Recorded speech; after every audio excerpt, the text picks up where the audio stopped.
Pembagian hasil curian tak adil, maling ini tusuk rekan sekomplotannya hingga meninggal.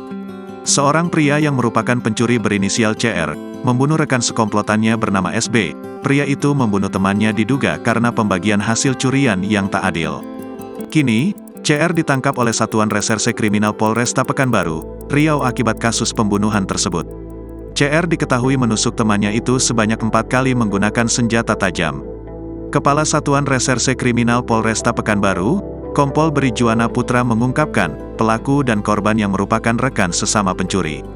Pelaku dengan korban ini merupakan satu komplotan curas, pencurian dengan kekerasan, curat, pencurian dengan pemberatan, dan curanmor, pencurian kendaraan bermotor, kata Beri saat konferensi pers di Mapolresta Pekanbaru, Rabu, tanggal 6 Maret tahun 2024. Adapun, motif pembunuhan yang dilakukan CR terhadap SB, karena selisih paham pembagian uang hasil kejahatan.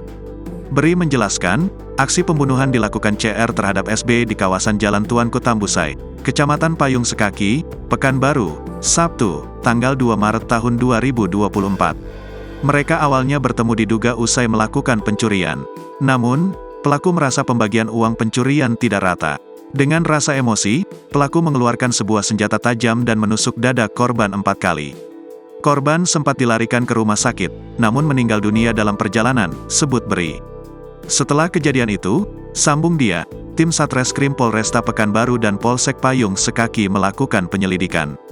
Pada Selasa, tanggal 5 Maret tahun 2024, petugas menangkap CR tanpa perlawanan di kawasan Jalan Adi Sucipto, Kecamatan Marpoyan Damai, Pekanbaru. Mengenai aksi pencurian yang dilakukan pelaku, Beri mengatakan, hingga kini masih dilakukan pengembangan.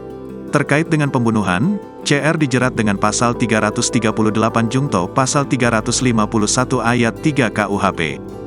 Download Tribun X sekarang, menghadirkan lokal menjadi Indonesia.